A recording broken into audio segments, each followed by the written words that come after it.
Tom Barbalet here. Just a quick note to say that this audio interview was plagued with technical difficulties, so probably about a third of the way into the interview we decided to move to a telephone interview, thus the change in audio. Welcome to Biota.org Interviews. I'm Tom Barbalet, and today I have the pleasure of talking with Jay Lemmon, who rewrote Darwin Bots and is currently editing the Wikipedia entry on artificial life.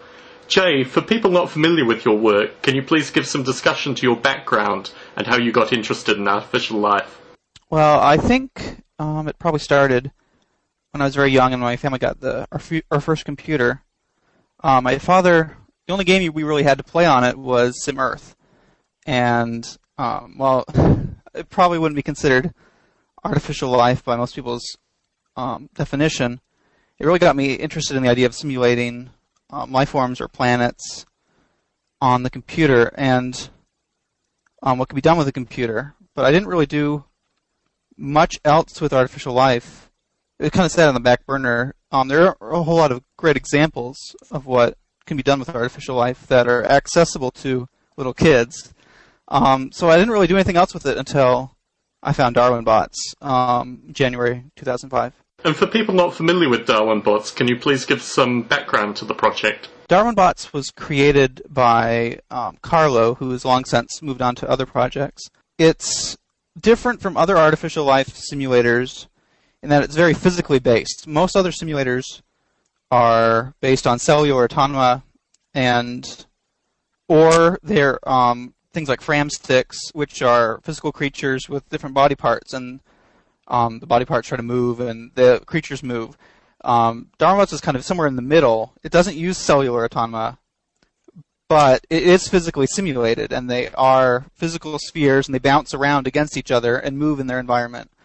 And that's how it's very different physically from other simulators. The DNA is also a little different in that it completes its entire DNA every single cycle of the program, as opposed to other simulators where the creature's DNA is an infinite loop, and it's allotted a certain number of instructions to execute each cycle. There have been, at present, 4 different main developers, so it's very much a program that's been programmed by committee, with each programmer working pretty much by himself at each individual section in time. Originally, Carlo came and he created the original program, and he added some of the fundamental concepts, such as shots and ties, and the different bots and how the DNA files work. And then a user called Purple Yoko came, and for another year and a half or so, tried to upkeep with bugs and develop things. And then I came and I worked heavily on improving the user experience, trying to make it a little more accessible, so make some of the concepts mesh better with each other. And then after me, Eric's come along, and he's presently adding new features. And so it's very much a common line of developers working on it and taking the source code and trying to meld it and add their own little vision of it. So I think it gets the best of the different people's views of what Darwin Bots and artificial life should be, but at the same time avoid some of the pitfalls of multiple people working on the same project, because it's rare for multiple programmers to be working on it at one time. Now, you mentioned DNA briefly, and this is analogous in a number of different projects. I was looking at the site recently, and I noticed there was some discussion of junk DNA through Darwin Bots. Can you talk a little bit more about the representation of DNA, this idea that it's executed from end to end per cycle, and how junk DNA fits into that? Well, as you say, it's executed from the very start to the very end. And it's very much built like a finite state machine with a tape that feeds in. Junk DNA would be things that don't actually ever cause any changes to the state machine at all. They just exist between genes or conditions or things like that. It'd be an example like an add command that's outside of a gene. The DNA parser will just gloss right over it. It'll exist in the DNA. It'll be subject to mutations. It could happen that a mutation in the future causes a new gene to develop that uses this previous add command that wasn't used before.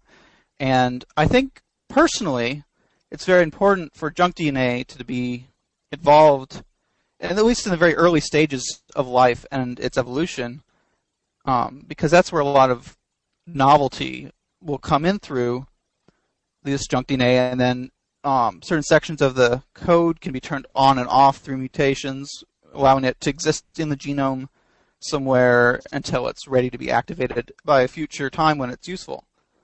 I think a lot of programs don't allow the random junk DNA that tends to accumulate with mutations, and I think that's one of the limitations that other simulations have that hopefully DarwinBots has overcome. Now, you touched on it briefly, but can you please give some discussion to what you've actually done with DarwinBots? When I came to the program, most of the features were very segmented, very haphazard. Individual people who had new ideas, and they said, well, I want this in the simulation. And we'd add it, and it didn't mesh well with the other concepts. We had, like, for instance, the concept of shell, which is like a protective layer around a bot. Originally, when I first came, shell pretty much protected you against everything except for ties and viruses. I think even actually viruses at the time. And so a lot of work, what I've done was to go through all the different features and try to do a little bit of load balancing, feature balance, things like that. So now shell's a little bit less powerful, and other protective concepts have been increased. I've worked very heavily on the DNA to make it a little bit less sensitive and fragile to completely random changes. The original one wasn't very good at allowing changes in gene structure, and I've worked very hard trying to make the DNA work very well with the random mutations that mutations tend to use.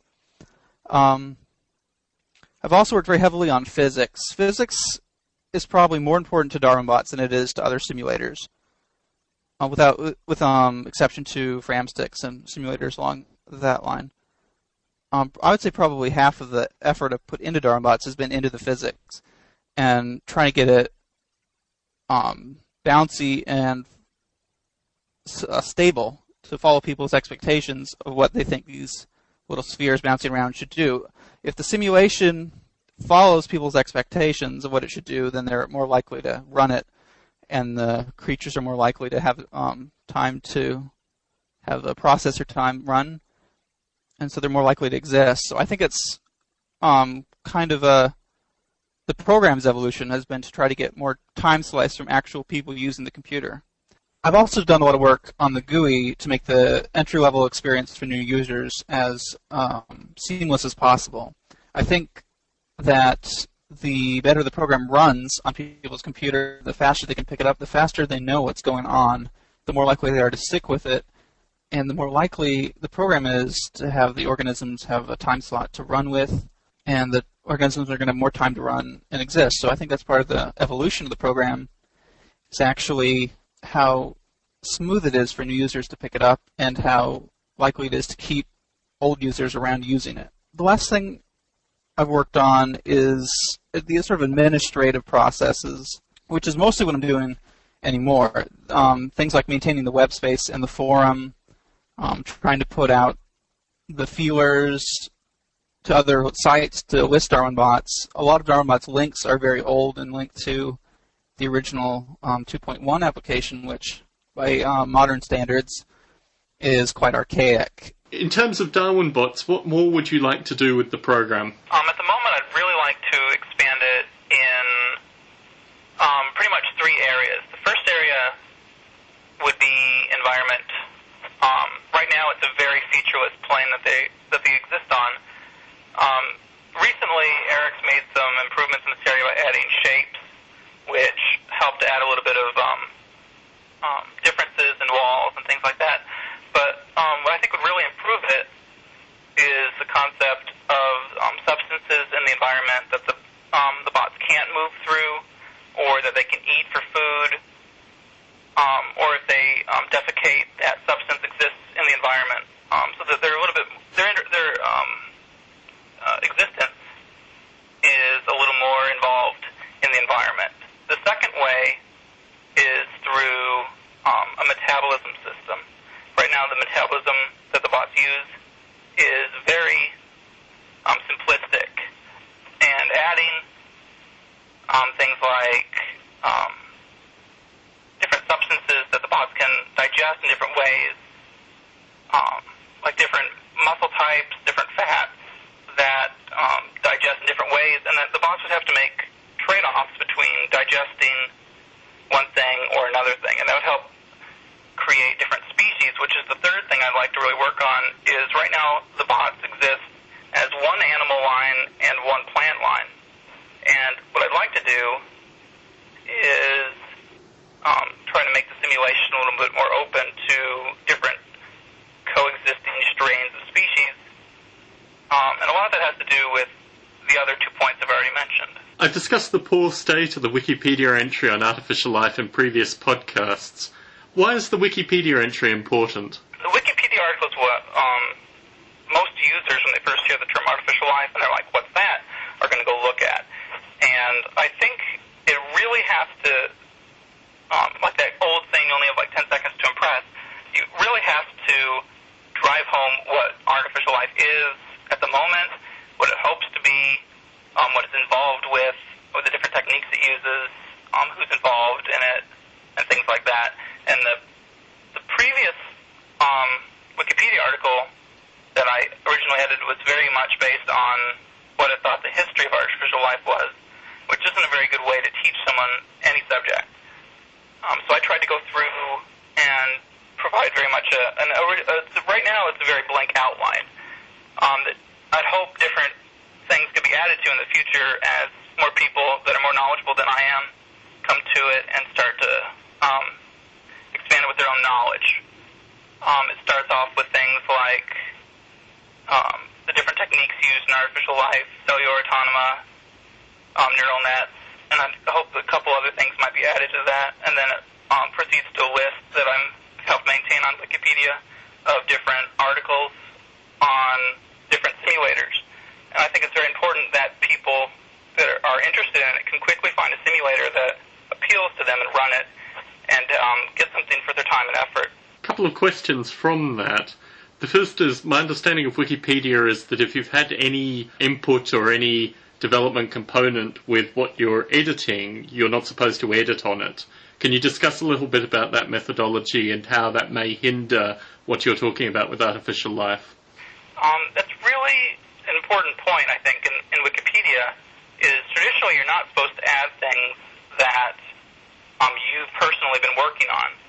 And that's just to help random pages that aren't really noteworthy. But artificial life is such a very small field, and the number of people that are really interested in it is so small. I don't think you can get away with anything but putting down your own simulators, and then if it's removed by someone else because they don't think it's noteworthy or it's incomplete, then that'd be a good indication that you need to go back to square one. But if it somehow survives the rigorous process of people looking at it and saying that it does belong in this list, I think it should probably stay. Again, it's very much related to the number of people that are interested in it. Like, personally, I wrote the Darwin-Bots article. If I hadn't done it, I don't think anyone else would have ever done it. There just aren't enough people that are interested in Darwin-Bots to put it up. And if another user searching through Wikipedia finds that the article is a vanity page, that it shouldn't be noteworthy and within the Wikipedia annals, then they would remove it. And then that would tell me that Darwin-Bots still needs work to be considered a realistic simulator. My second question is with regards to the idea of an accurate history of artificial life. What are your thoughts with regards to the history of artificial life and the diversity of histories that exist with regards to the discipline?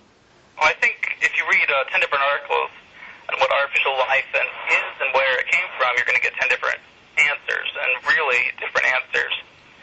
At the present, as I understand it, I think it really sprang out of the invention of cellular autonoma, and that the two really have a very shared history until very, very recently.